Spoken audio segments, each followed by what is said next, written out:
Hai guys, balik lagi sama gue Andrew, CMO dari Wear.id atau Wear Indonesia. Di produk review kali ini gue akan mereview Suunto 5 Peak. Kira-kira bagaimana keakuratannya dan apa bedanya dengan si pendahulunya yaitu Suunto 5 doang. Let's check it out. Sebelum lanjut, jangan lupa klik like, subscribe, dan tombol loncengnya biar travelers gak ketinggalan update-update atau review perlengkapan active lifestyle, content creator, dan traveling lainnya.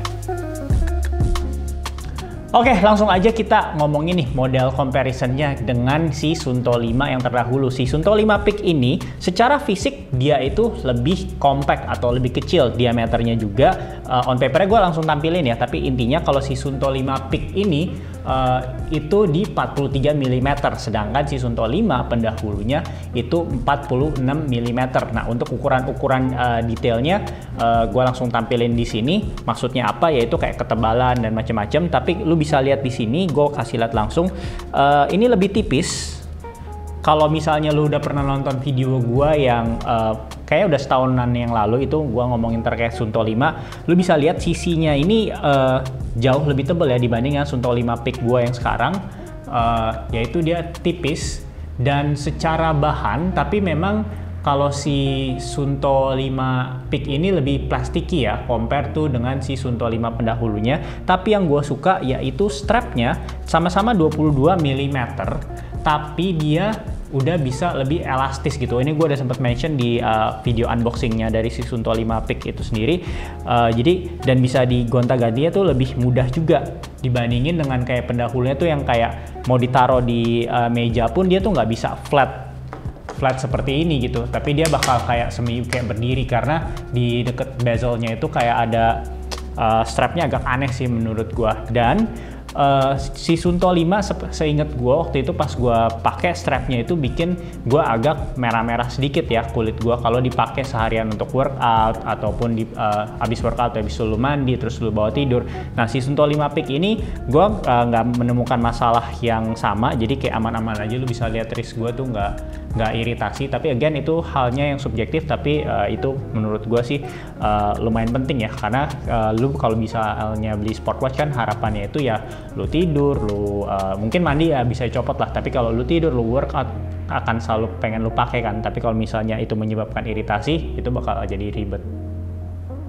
Nah, jadi esensinya selain tadi bentuk yang berbeda secara desain yang lebih slim dan lebih minimalis dan strapnya yang lebih nyaman menurut gua, yang membedakannya lagi dengan pendahulunya ya si Suunto 5 Peak ini menggunakan GPS chipset yang baru yang hingga berdampak pada kalau lu training menggunakan GPS itu ada yang namanya tour mode atau enggak, intinya ya kayak battery mode yang paling panjang lah, itu bisa sampai 100 jam. Lu bisa lihat di sini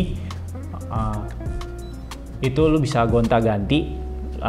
Kalau di sini tuh yang paling panjangnya, karena gue belum ngecas lagi, tuh 72 jam. Tapi kalau ini jamnya fully charge itu dia akan menjadi 100 jam. Kalau di sini kan 72 jam ya.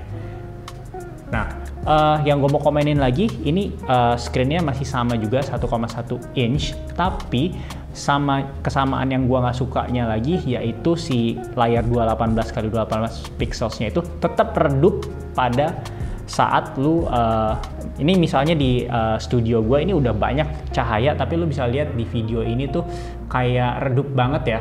Nah, terus gue kasih lihat juga nih pas kalau misalnya lu lagi lari di bawah sengatan matahari, ini tampilannya seperti ini gitu. Menurut pendapat gue sih ini yang PR yang belum dikelarin sama si Suunto semenjak si Suunto 5 yang padahal udah dirilis dari beberapa tahun yang lalu gitu.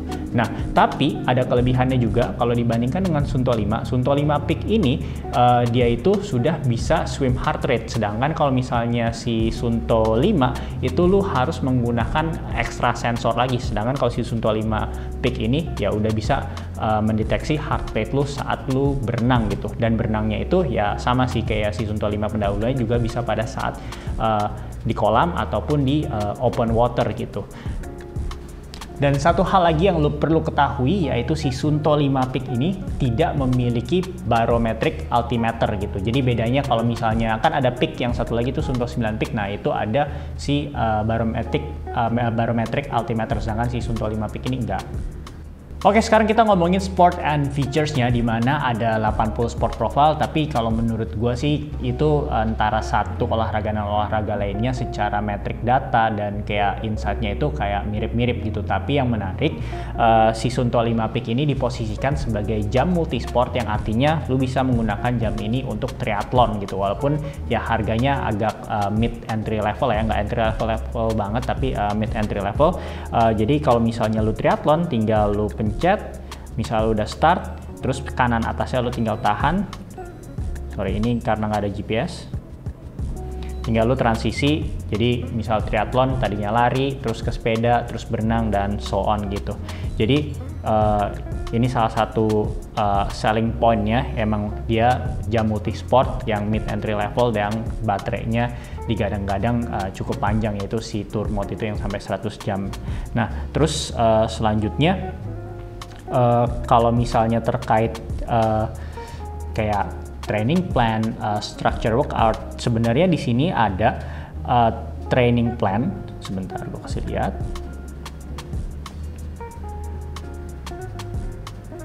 Oh ya, lo kalau misalnya mau hapus hasil kayak kegiatan olahraga, misal kayak tadi kan gue kasih contoh nih, ini bisa juga tinggal ke bawah, karena beberapa brand itu ada yang nggak bisa dihapus, contohnya kayak Coros gitu, itu so far sih terakhir sampai firmware update terakhir itu nggak bisa dihapus ya. Oke, gue mau kasih lihat terlalu simpelnya yang widget yang dimiliki Suunto terkait training, yaitu dia cuman kayak kasih tahu, oh oke, lu udah train selama berapa jam dan kayak progresnya seperti apa nih.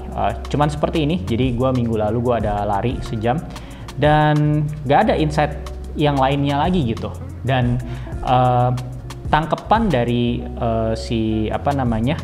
hasil-hasil latihan gue itu hanya menghasilkan suggestion, misalnya pada saat lu pengen kayak lari, oh lu hari ini mesti larinya kencang atau enggak larinya slow aja, berdasarkan kayak previous data olahraga gue itu. Kalau menurut pendapat gue sih sebagai jam olahraga, gue mengharapkan adanya insight-insight dari hasil training gue, yang misalnya dari training load bisa ada insight apa, gue mesti ngapain. Nah, itu yang menurut gue belum dikerjakan PR-nya oleh si Suunto, walaupun ini udah Suunto 5 Peak yang dimana ini versi terbaru dari si Suunto 5-nya gitu.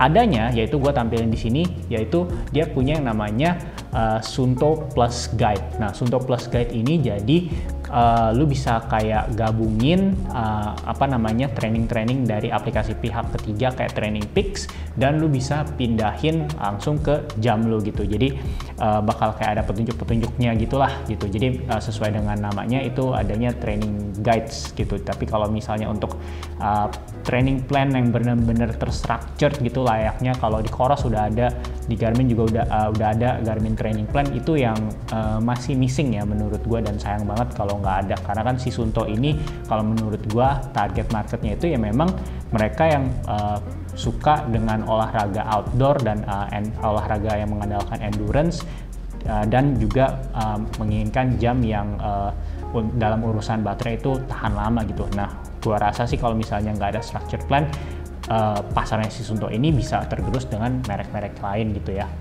Oke, dan yang ada hubungannya lagi dengan sport tentunya, kalau misalnya lu suka lari atau apapun yang ada hubungannya dengan endurance sport, pasti lu mempertanyakan jam ini bisa kasih gua estimasi VO2 max nggak ya? Jawabannya bisa, tapi gua menemukan ada sedikit perbedaan, tapi gua nggak tahu mana yang sebenarnya benar. Di sini lu bisa ngelihat VO2 max gue itu 45,4, tapi kalau di jam daily driver gua, yaitu merek Garmin, itu VO2 max gua pada saat gue pakai di Instinct 2 Tactical Solar ataupun di Garmin Forerunner 745 itu konsisten di 51 gitu. Tapi again, yang namanya VO2 max mungkin yang paling tepat itu kan setahu gue itu mesti ke lab ya, tapi gue cuma mau kasih gambaran 2 jam gue dengan merek yang berbeda, indikator metriknya itu angkanya 51, sedangkan si Suunto ini 45,4. Nah, itu tadi VO2 max-nya. Terus lu juga bisa lihat fitness age-nya di widget.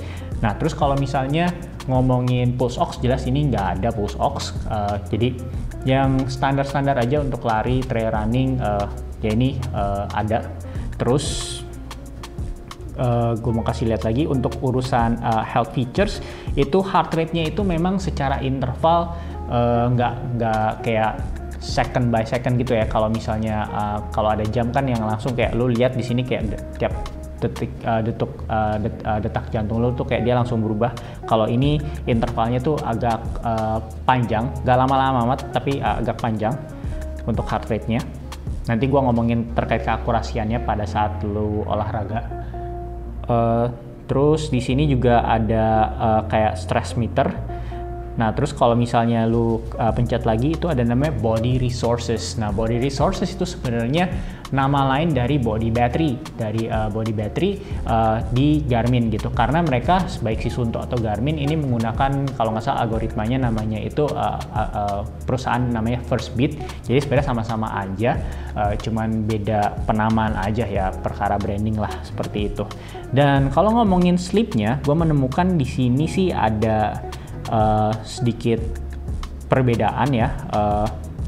Terakhir itu yang gue bisa lihat di sini yaitu 8 jam 35 menit. Ini menurut gue sangat off karena gue tahu tidur dan bangun gue itu cukup teratur selalu di jam yang sama. Ini agak terlalu off, tapi secara rata-rata sih sebenarnya kalau sebelumnya gue pakai itu kayak masih mendekati dengan habit tidur gue sih gitu. Jadi kayak untuk sleep mungkin keakuratannya biasa aja menurut gue.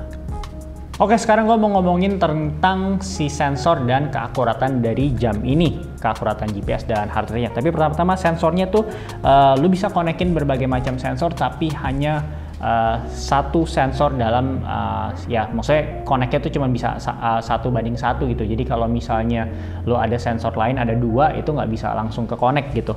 Jadi lu bisa lihat di sini bisa pair heart rate sensor, power pod, foot pod gitu. Terus tapi masalahnya juga semuanya nanti nggak ada tulisannya gitu. Once itu paired kayak agak kurang jelas sih kayak informasi ini sensor yang mana yang terkonek dengan si Suunto 5 Peak ini gitu. Dan kalau misalnya untuk si GPS-nya dia juga memiliki yang namanya Snap to Route. Jadi kan ini si Suunto 5 Peak ini nggak punya yang namanya offline map ya. Beda kalau misalnya kayak si Suunto 7 tapi kan itu juga Wear OS. Nah kalau ini dia punya kayak si Suunto 9 Peak yang dimana namanya Snap to Route. Ini gua kasih lihat. Jadi Snap to Route itu apa sih? Jadi Snap to Route itu sebenarnya kalau misalnya lu lagi mau maraton. Nah maraton kan misalnya itu kan rutenya itu udah dikasih tahu ya mau kemana larinya, finishnya di mana. Jadi lu sebenarnya sudah bisa bikin rutenya itu di aplikasi pihak ketiga. Kalau dalam kasusnya si Suunto misalnya bikin di Komoot atau enggak bahkan bikinnya di Garmin Connect juga bisa. Terus lu pindahin ke sini. Nah maksudnya apa? Jadi kalau misalnya GPS yang biasa kan lu lari itu ya GPS-nya mengikuti lu. Nah kalau si Snap to Route ini ya sesuai dengan namanya. Jadi kita udah bikin di aplikasi dan kita tinggal ikutin jalur GPS yang kita udah bikin guna untuk mendapatkan keakuratan GPS yang lebih baik lagi. Skenario terbaiknya seperti itu gitu. Jadi apalagi kalau misalnya maratonnya di kayak di tengah gedung-gedung pencakar langit itu kan pasti agak challenging untuk GPS gitu. Nah tapi jujur untuk nanti keakuratannya gue ngetesnya itu yang GPS biasa dulu ya. Nah ini gue mau kasih lihat itu cara mengaksesnya itu bisa di sini. Misalnya di running,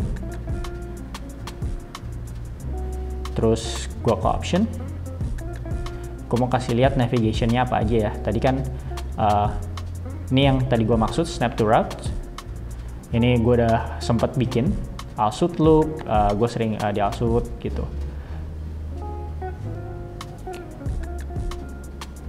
Jadi kalau misalnya lu keluar dari jalur yang lu udah bikin di Snap to Route ini ya pastinya ya akan melenceng jadinya seperti itu. Jadi intinya simpelnya kalau di bahasa gue itu kalau biasa kan GPS tuh mengikuti arah lari kita, tapi kalau Snap to Route ini kayak ya udah arah larinya itu lu udah bikin di aplikasi, lu tinggal ikutin guna mendapatkan keakuratan GPS yang lebih baik lagi gitu.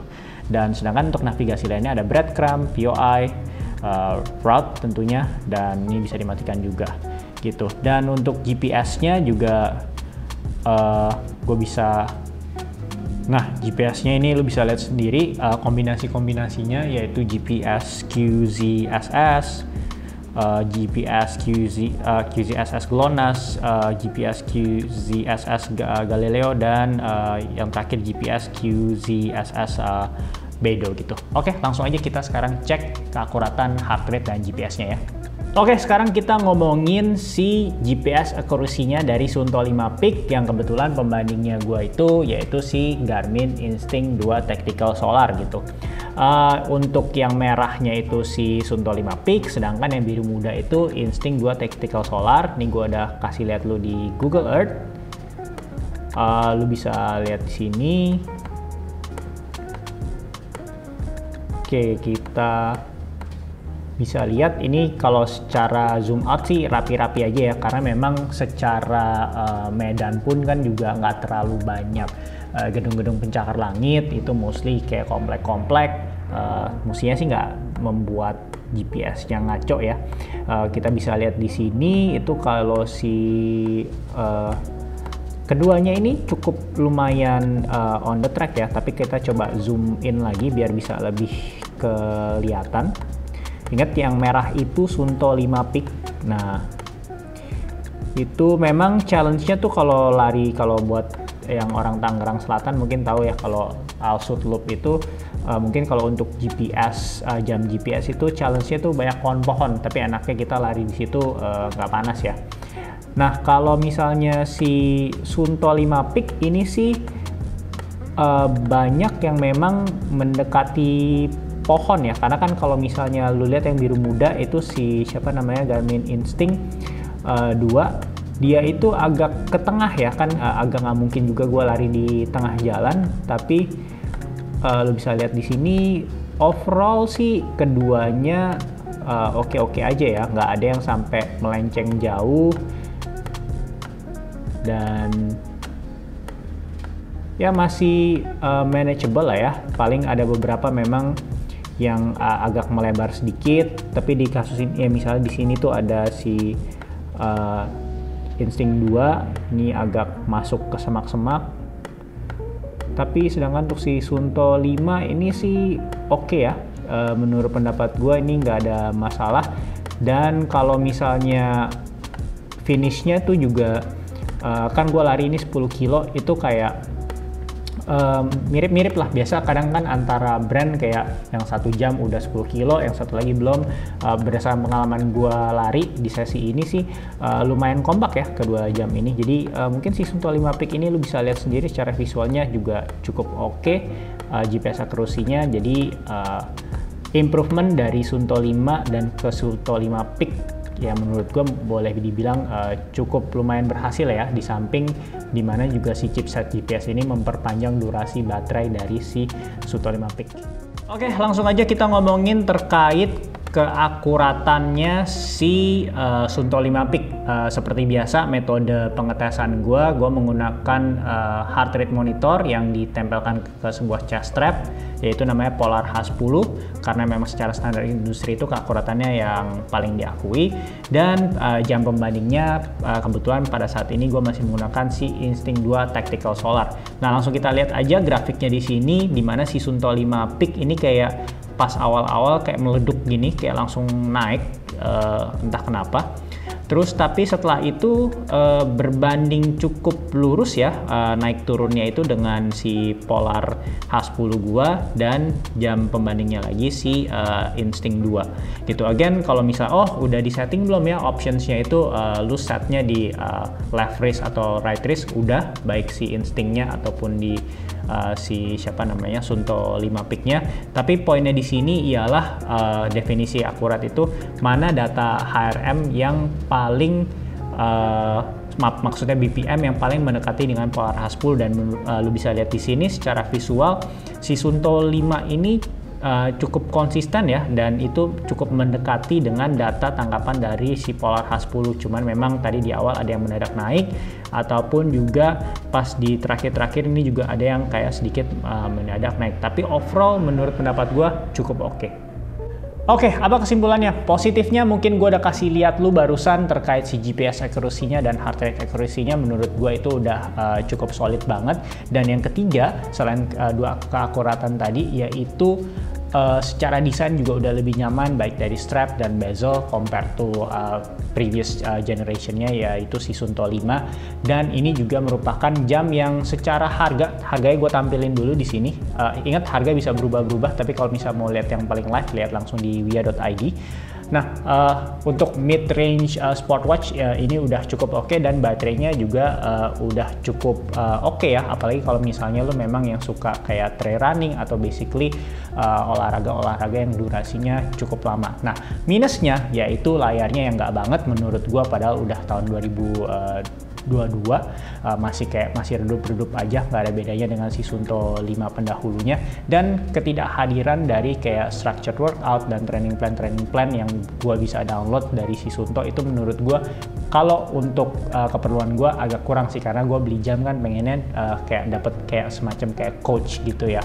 Sebenarnya lu juga bisa kalau si Suunto ini dia itu kan bekerja sama dengan Training Peaks, dan tapi lu mesti beli dulu tuh kayak training plan-nya, terus lu pindahin ke jam Suunto lu kalau misalnya memang lu mau beli. Setahu gue sih ada yang mulai banyak jenis trainingnya itu di Training Peaks, lu bisa coba mulai dari $19 gitu. Tapi apakah lu willing untuk invest lagi? Nah, itu tinggal berdasarkan kebijakan masing-masing daripada lu gitu. Jadi ada plus minusnya, jadi tinggal di timbang-timbang aja mana yang memang lebih menguntungkan buat lu. Apakah kalau misalnya dengan Suunto 5 Peak atau mungkin jam-jam lain yang gue udah review video-videonya di YouTube channel ini. Oke, thank you atas perhatiannya. Jangan lupa untuk selalu support kita dengan like, share, dan komen, atau enggak kalau mau support lebih lagi bisa dengan membeli produk-produk yang gue udah review, yang link produknya ada di description box dari setiap video di YouTube channel ini. Thank you and until next time.